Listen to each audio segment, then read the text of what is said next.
Hey guys, I got my car back from the shop finally.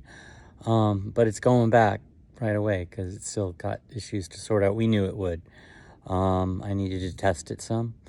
But anyways, it's here. I've been cleaning it somewhat. I haven't cleaned the body yet, but I like polished everything else. It hasn't been cleaned in over a year. But here it is. There she is. Isn't she pretty? So, the first question I get is, what is it? And then people think about it and say, oh yeah, that's one of them Porsche 914s, right? And I'm like, yeah, that's what it is, Porsche 914. And they launch into a story about how their cousin had one or something like that. There's always some family member who had it. And usually it ends with the car either falling apart or going into a tree badly. And because, this car actually had some good safety features for its day. It had like a crumple zone thing, I believe it was engineered in. But it still is paper thin. The doors are nothing. So there's nothing like airbags or anything. It has the seatbelt system is perfectly adequate. The stock one, I've actually owned one with a racing harness that I had to put on because it was like a racing car, even though it was the same kind of as this. It was changed to carburetors. It made it sound really cool, but that's about it. Anyways, so the first question, I get is, what is this, a Porsche 914? Okay, so a Porsche 914 is just as much, if not more, a Volkswagen than a Porsche. But don't be confused. It is a Porsche design. It was the type of car that Dr. Porsche was looking for to make a lower cost a car available to the public, because he wanted younger people to be able to afford to have a Porsche. So he went to the racing roots of the company because their race cars were all mid-engine, and that was the way that this car was designed, with the engine in the middle. Okay, I'll show it to you. So this was the first production car to ever have a mid-engine. Before then, it was just race cars that had this layout. The 911 has a rear engine layout. The engine's in the back of the car. Okay, so here you go. I can't switch around, so I'll move it there.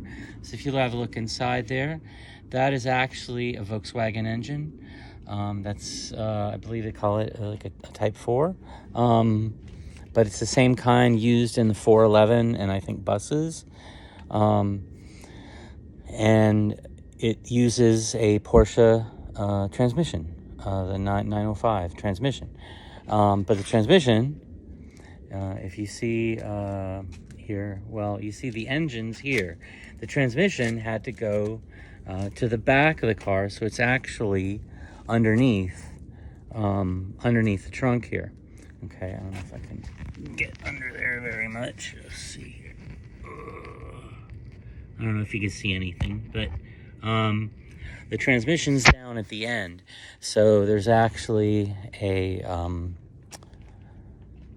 linkage, a big piece of metal tubing that comes down where the stick shift is and goes through a tunnel and kind of does a little bend to go around the engine, and then behind the engine has a 90-degree turn and a ball joint to go into the transmission. So that's how the linkage works. So people describe it as vague. My car actually shifts very well. I'm really used to it now. You just have to understand there's no first gear synchro. You always have that thing where you want to kind of do braking into first gear, when you're at the stoplight or whatever, and you can't. There's no mesh. So you have to let that idea go. And then even then at the stoplight, you got to make sure that you can get it into first if that's what you need to be, well before the light changes, because a good part of the time it's not going to go in quite right because it's not really synced up for everything to go in, and you have to like kind of roll the car a little bit or something, or play with it a little bit, shift it back, and then it'll go. But it works fantastic. But that's just an oddity of this transmission. Anyways, yeah, that's kind of the big design thing of the Porsche 914. We call it a Porsche 914 here in the US because it was only sold at Porsche dealers due to an issue with Audi being related in sales with Volkswagen over here. In Europe, the sales structure was different, and they were sold at VW Porsche kind of dealerships, sort of. And the 4 cylinders were known as Volkswagens and the 6 cylinders were known as Porsches.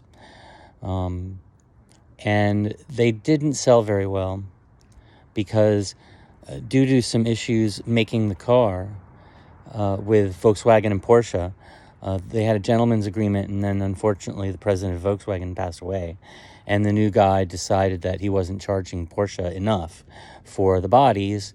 So a lot of the monetary gain that Porsche was getting out of the deal kind of went away, unfortunately. And the price difference between the 6-cylinder 914 and a base 911 was only a few $100s.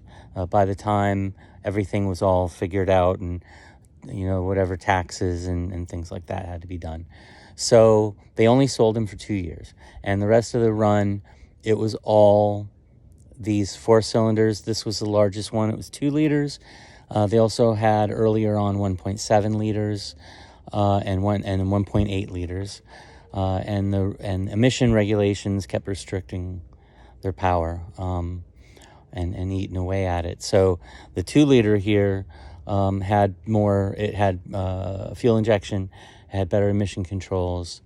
So that was the engine that made the most sense for the car, and it really gave good horsepower. It was somewhere 95 horsepower, I believe, which isn't not that great, but it's nice. It's for this car. Believe me, it's when you drive it the way it's intended to be driven, and on a windy road or something, it's really great.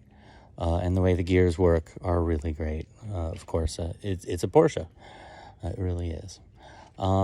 So I'm going to kind of cut this video short, and I'll come back and I'll talk about some of the different controls and close-ups of the car.